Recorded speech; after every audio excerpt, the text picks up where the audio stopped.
right, now as Mother's Day is approaching, it's time to start thinking about presents. One popular gift for mom this is a seasonal flower arrangement or bouquet.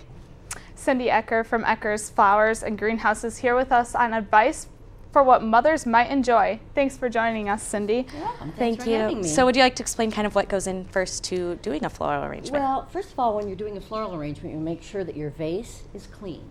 And also that any of your cutting supplies, whether or not it be the pruners or the ribbon scissors, are always clean, because bacteria is the enemy of the longevity of flowers. So you always want to start clean with that.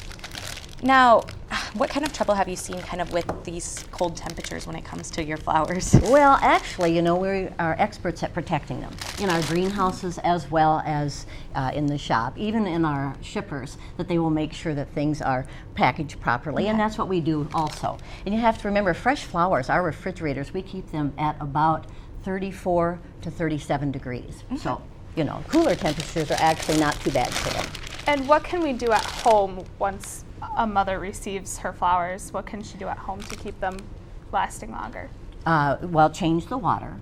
When we send out flowers, there's always a packet of flower food that goes along with it. You want to go ahead and mix that correctly, and then just make sure you change the water. If you run out of the flower food, that's all right. Just clear, good tap water. And you can easily do it by just putting the flower arrangement on its side, dump the water, and then add fresh. All right, now would you like to walk us through kind of this? Well, yeah, you know, if you're arranging at home, the easiest thing to do is to start with your foliage, because that makes a place for your flowers to stand and hold. Otherwise, they will spin around in the vase, and it's very frustrating. So, see how that just holds that up? And you're cutting them at a diagonal angle with the stems? It really doesn't matter. Doesn't matter? Nope, Okay. as long as your equipment is clean.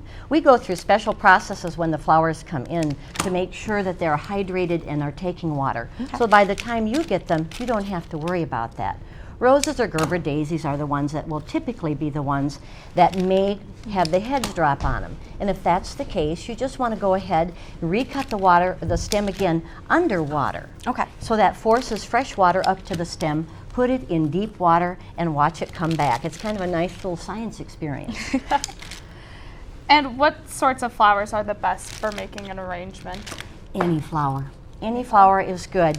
There are some that have a reputation for being longer lasting, like carnations and the daisies, pom-poms. But anymore, as I was saying before, we take such steps in making sure the flowers are well cared for, and today's science has made it so that they go through the extra steps, and also hybridizing flowers, that even roses will have reports of them lasting 2 weeks or longer. Okay. And with these, is there any certain way you're arranging them, or you just No, I'm kind just of the way you putting them in prefer? there while I'm talking to you.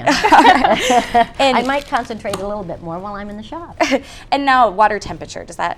Nope, doesn't make Matter? any difference. Okay. You wouldn't want to use too warm of water. The heat is, of course, is going to step up the deterioration. So cooler temperatures, same thing with your flowers at home. Don't put them like on a television set where it could radiate heat or some kind of situation like that, away from direct light and windows. But definitely put them out where everybody can see them and you can enjoy them.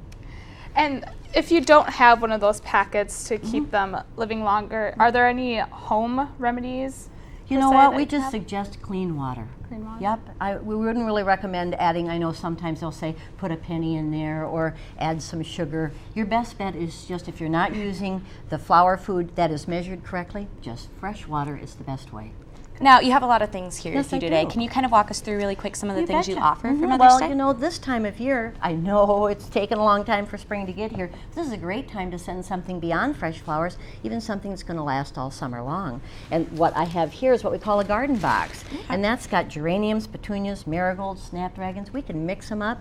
If you would call and say that you want something for your mom that she can put into her own pots at home, into her own garden, we'd ask if it was shady or sunny, and then we'd hand pick for you things that we grow ourselves in our own greenhouses. Okay. This is a hydrangea. It can be planted outside or enjoyed inside. We send along complete planting instructions, and it will come back from year to year.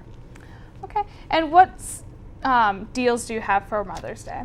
Well, as far as deals go, I mean, there's I don't think there's anything really. We try to offer something in all price ranges. So even somebody that only has $1.50 can get a beautiful, long-lasting carnation.